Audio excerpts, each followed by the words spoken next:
All right, fantastic. We're going to give it just about a minute for people to join. So as people are joining, there'll be a little bit of silence, but we'll just appreciate that silence. So it's about 1 after the hour, and just about 2 minutes after the hour, we'll go ahead and get started. So thank you for joining us today.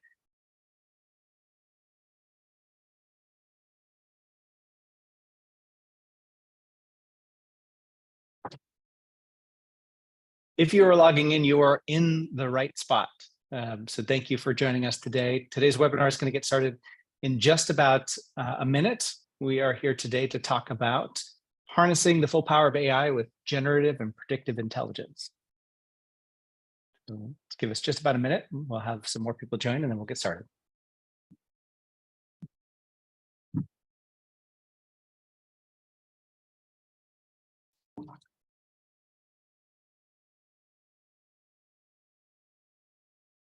All right, let's get into it. Incredibly excited to be here today. My name is Yasha Kakis-Wolf. I'm the president at Lytics, and I am going to be your host. It is a privilege. I am particularly excited today because we have two phenomenal guests. I'm going to get to them in just a moment. But I want to hit on what we're going to spend our time talking about today. You know, aside from honestly not being able to not talk about this topic with literally anyone from your barista to your parents, let's hit on exactly what we're going to be spending our energy on today. We're going to be talking about AI.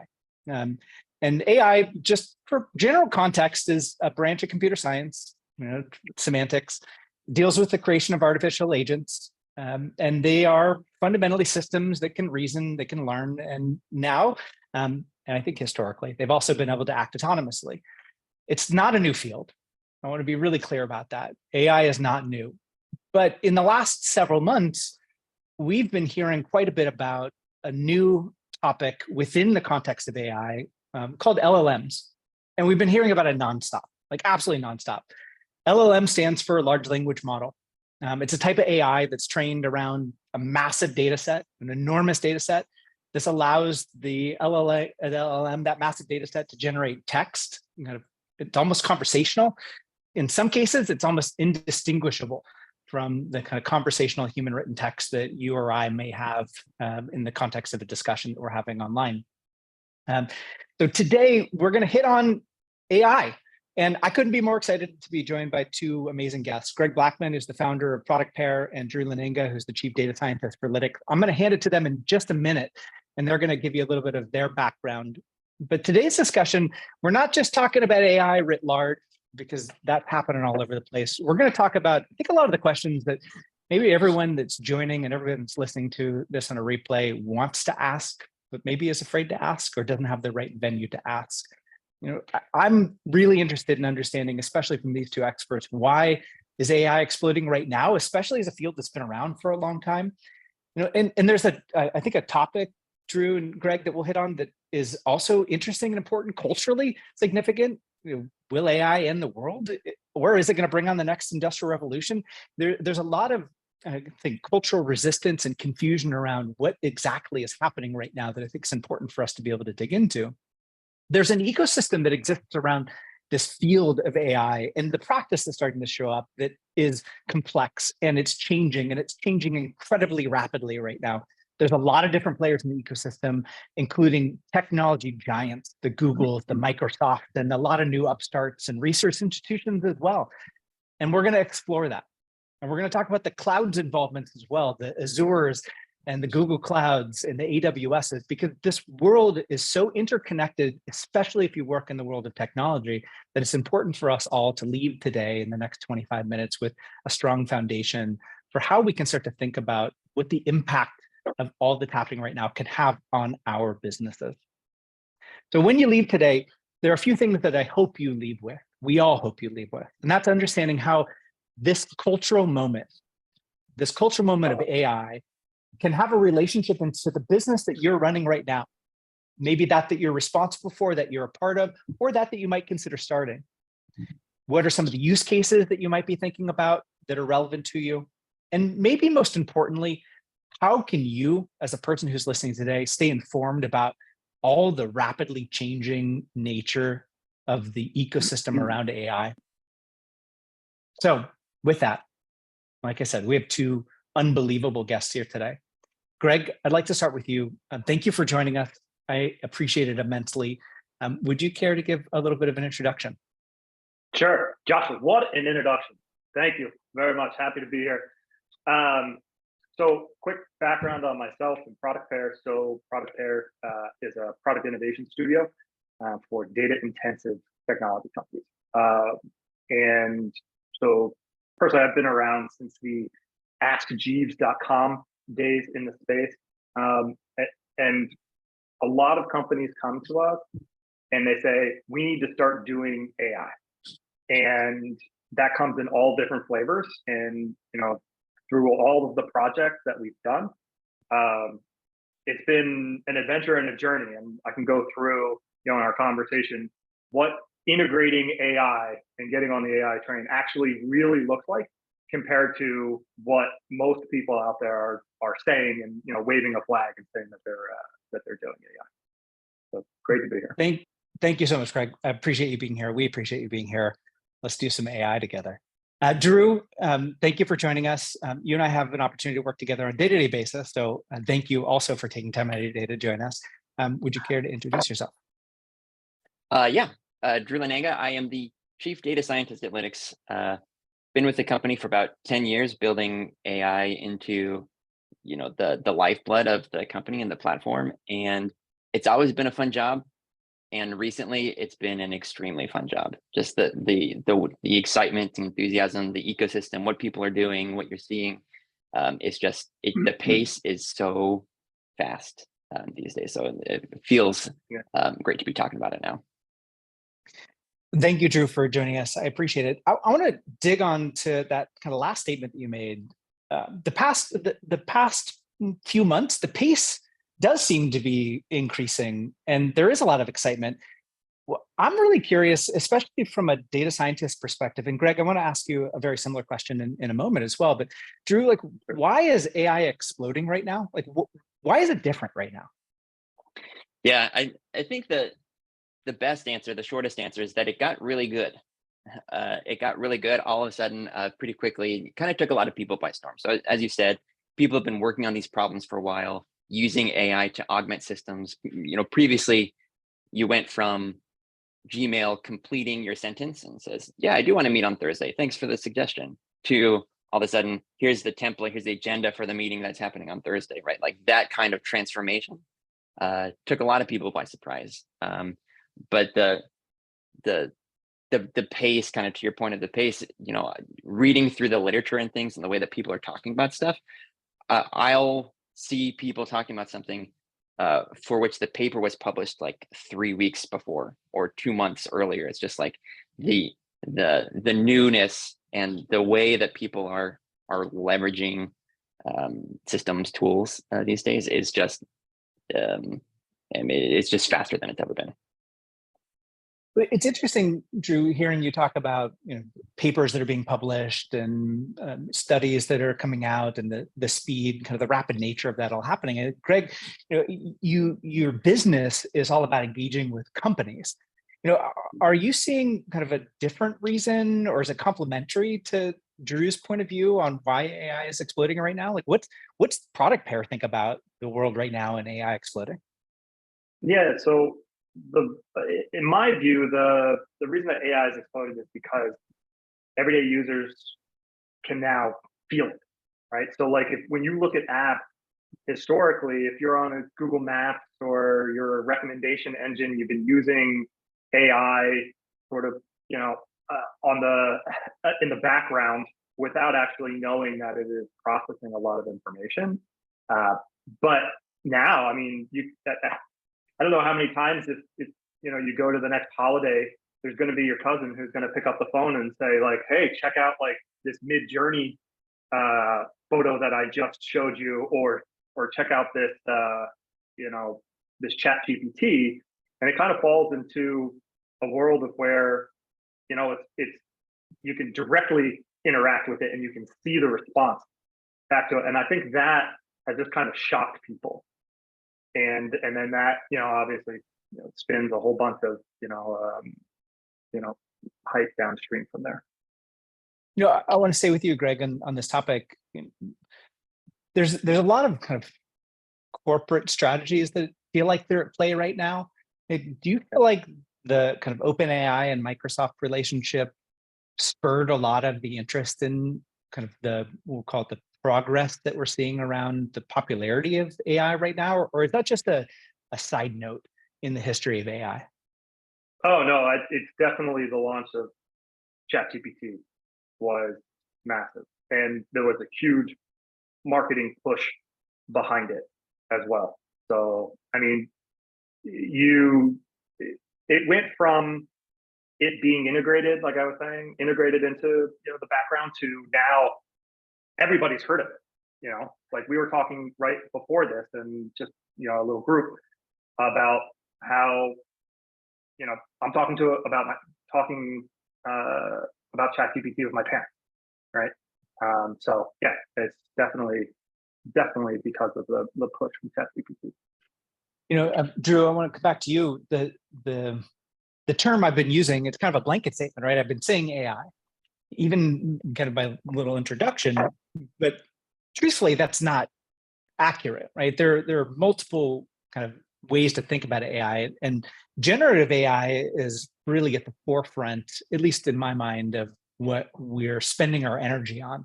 So if we were to kind of dig down into a bit more detail, can you talk a bit about what the distinctions are between the different types of AI that are maybe most prevalent today? Yeah. Which this is a incredibly useful topic for a lot of people, where artificial intelligence is probably the biggest umbrella that we're talking about. From there, we get into what historically people have called machine learning or predictive artificial intelligence, and trying to predict some probability of some outcome, and that might be a click, and that might be engaging with a playlist, or how to recommend a playlist, how to get that to come together.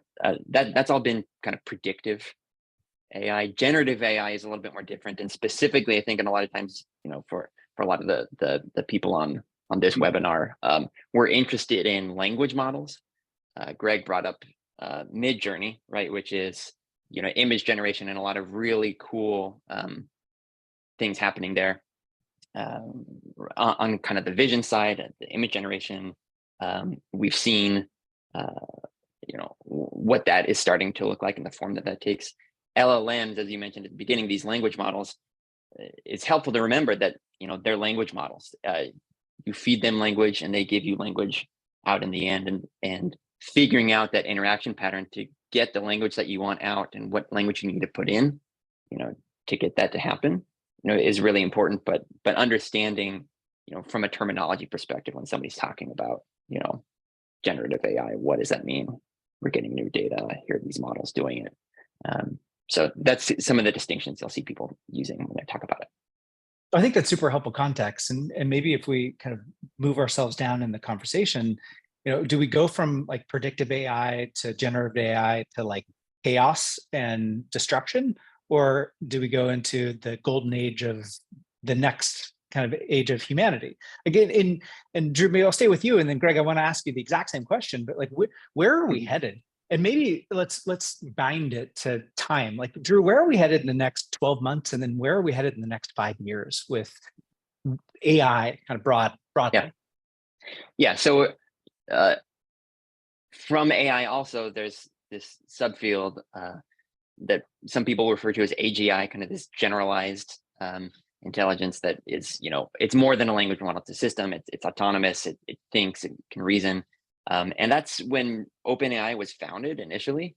That was what they were moving towards, is creating AGI, and it was kind of scoffed at, laughed at, fringe thing.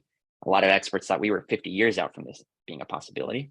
But the next step, even in the next 12 months, is realistically some form of some AGI-like system, and GPT 4, 5 realistically is starting to get there. Once we're if we're having the debate about whether we can consider it AGI, like it probably is in large form. Like it can be doing a lot of the things that humans had historically been good at, that we're now faced with how to use this incredibly powerful tool. But 12 months from now, that's not like, it's not unrealistic to think we might have some form of that. That's I mean, is that a prediction? Is that a big prediction? Is that fairly standard? I mean, like, I don't think we need to hit the press with any, you know, press releases around that. But I mean, the idea that GPT-5 is going to unleash a whole new suite of tools in the next 12 months, is that's pretty well accepted. I appreciate that. Greg, in the same vein, actually, Nick, who's a guest, just opened up a question. So Nick, I'm going to read your question to Greg. Nick's question is, Greg, will the productivity increase from AI be a boom or a bust for the overall economy? And he continues to go, while it may not allow tech companies to do more with less, it may displace large amounts of white-collar workers who will then have to migrate to more blue-collar work. He also says, PS, buy Bitcoin, which, cool. Oh, I know Nick. Nick, hello, Nick. So here's my take on AI. Just because, one, I use it every day. Two, we get asked to integrate it all the time. And so I'll give you kind of like a profile of person that's using it, or a profile of company that's using it. And then also like just how the evolution and what I predict is the evolution, but what is happening right now, right? So right now, if a company is in a like a funding acquisition phase, or just a pure acquisition phase, right? Either private equity or through funding.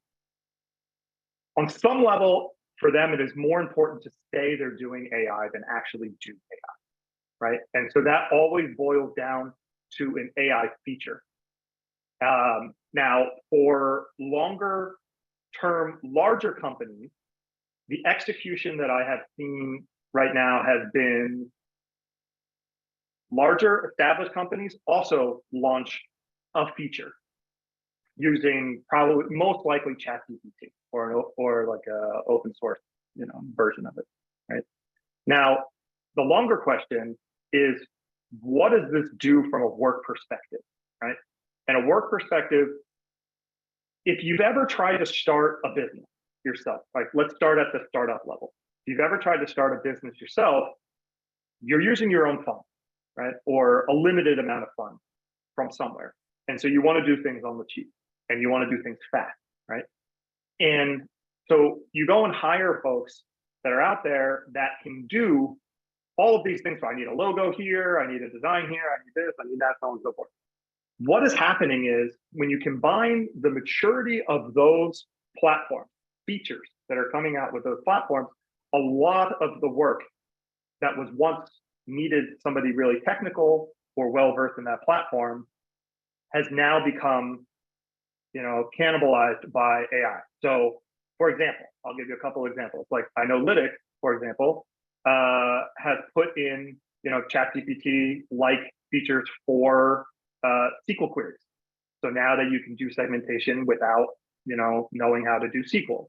If you're in Figma, right, the design platform of choice, there are an entire marketplace full of plugins that will exponentially speed up your processes, right? And every single category of every single mature platform is starting to roll an AI-like feature out. So it is disastrous for folks that are doing more repetitive work that can be automated. So in Nick's question, right, you're looking at a future of where blue collars mostly safe, right? The lower skilled or the end of the chain activities are being cannibalized. And now you're focusing on a world of where there's a, knowledge and services are really hard to replace from an AI perspective. Over time, it's going to start working its way up the chain, but we have a long way to go before that. So there are definitely certain groups of people that are out there in the white collar world that this certainly threats. I understand that. I think that makes a ton of that makes a lot of sense to me. So thank you for going to that kind of detail, Greg. I appreciate it. Drew, I'm kind of curious from your point of view as a data scientist, like what's the enterprise do now? Like how does the enterprise build its moat? Like what's unique?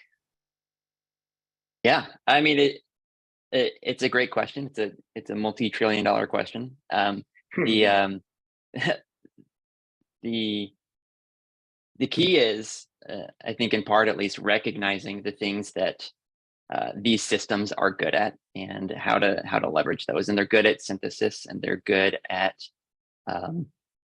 translation, and they're good at identifying patterns in language, and utilizing that, leveraging that to the extent that we can.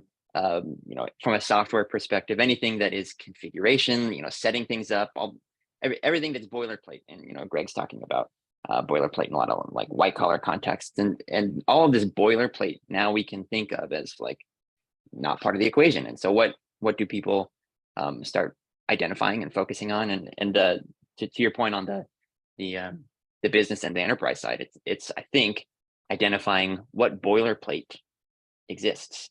There's probably a lot of boilerplate in our systems and our conversations and our dialogue and our just communication in general that maybe is boilerplate and maybe is a good candidate to offload onto these, so that the focus shifts to the things that are less boilerplate.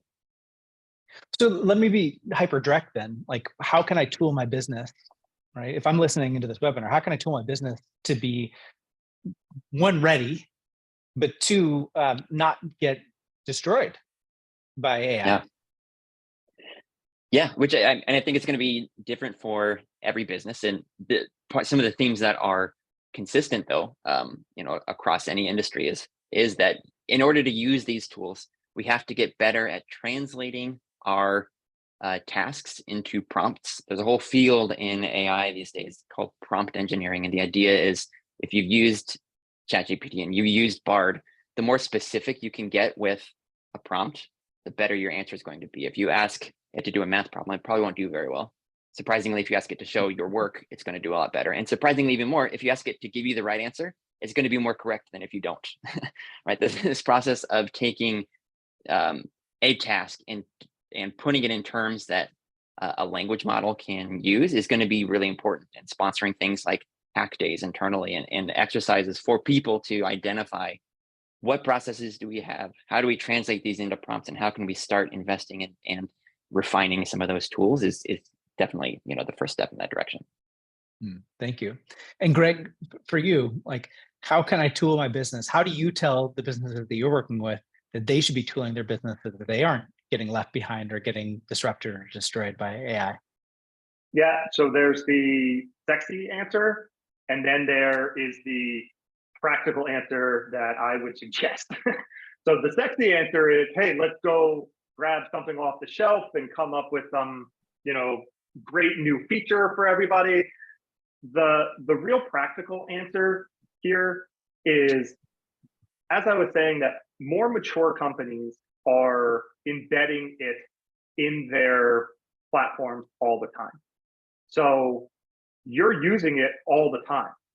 And by upgrading your technology stack to best in breed platform, your company will gain the operational efficiencies without having to go out on a limb and develop and learn and hire an AI person.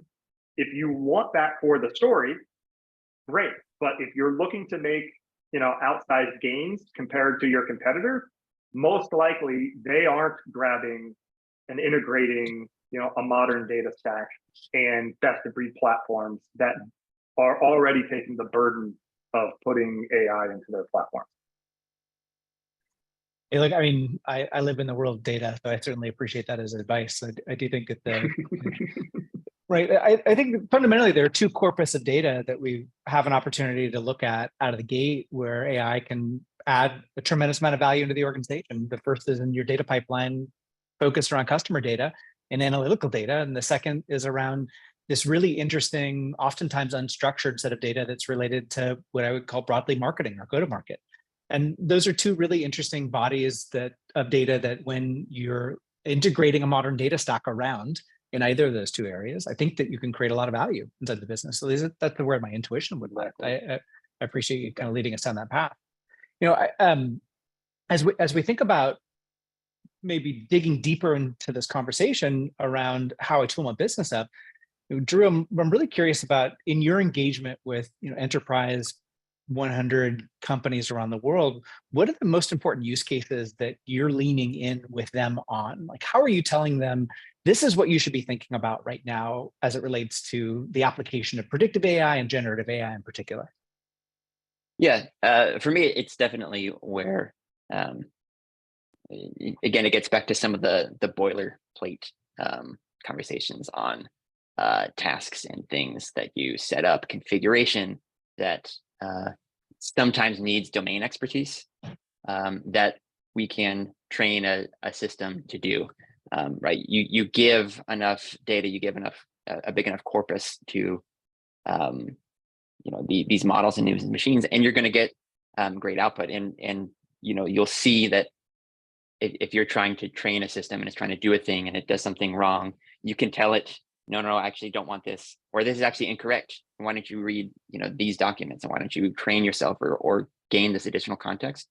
And that kind of improves and gets better, right? So moving in that direction, taking anything that can be configuration or boilerplate and moving that over is what I would say to that. I appreciate that. I mean, you kind of take that Henry Ford, supply chain, whatever it is, the metaphor that you want to use, and start to put AI into the middle of it in some capacity. It makes a lot of sense if you're trying to identify use cases. Greg, how else would you add in to answer that question? Like, what are the right use cases to be asking enterprises to spend their energy on? Yeah, so like I would say 80% of the AI apps, for our studio are for recommendation engines, and that could be in multiple different use cases. That could be somewhere like, hey, for a CCAS platform, I need better scheduling for my customers. I want something better to come up in my feed. So the biggest thing, and that always leads down the same path of customers' experiences and their journey. So like I look at those two, like I look at AI and customer experience like very interlocked. Like the use cases are pretty endless for it. So like when you look at MarTech, for example, MarTech is going to be extremely hyper-personalized. Advertising, hyper-personalized. The user journey, the customer experience within an app, hyper-customized. And kind of goes back to your previous question as we were talking about data, is tooling the business to make sure that you have good data set up is just as important as setting up the AI itself. Because if you don't have good data, you're going to have bad data that's going to come out. And frankly, when you unleash AI somewhere, when you start training, it effectively becomes a black box, right? You can't go into the box and make tweaks on it because you can't necessarily anticipate how it's learning, right? So setting up the infrastructure to it that can then put outputs for better customer experiences is really the use case that in the near term will be the most effective for companies. Amen to that. Drew, Greg, appreciate you both being here. 30 minutes goes by incredibly quickly when two wildly creative and intelligent minds like yours are the two that we get to poke on for questions like today. But you brought us through some really interesting guideposts in our discussion. Starting off, when we talked a lot about the importance of this cultural moment and grounding ourselves in this idea and understanding that AI is not just a new thing and a fad, but has in fact been around for a long time and gone from predictions into now generative interactions, and has the potential to get to AGI over the course of the next 12 months and maybe even a little bit shorter than that. I think is a pretty meaningful point for us all to consider as we leave today's discussion. Like, we're at the beginning of a really important point culturally, societally, and technologically. And I think it's all in our best interest to make sure that we stay incredibly involved in it. And our involvement in it obviously is going to have a relationship to what we do personally, but our businesses have to care quite a bit about how AI has a relationship into the way that we work. So to be ready as a business, Drew flagged that we all need to be thinking about how we're tooling our organizations to be better at prompt engineering, and maybe even understanding how to be prompt engineers. And Greg, importantly, you identified that in order for us to be effective at developing really any kind of use case, and those that Drew highlighted as well, we need to be able to understand how to develop a modern data stack. And in fact, Greg, you highlighted for us, I think importantly, that a lot of the heavy lifting and the near-term integration of opportunities with generative AI in particular are going to come through the work that the data stack companies are actually doing right now.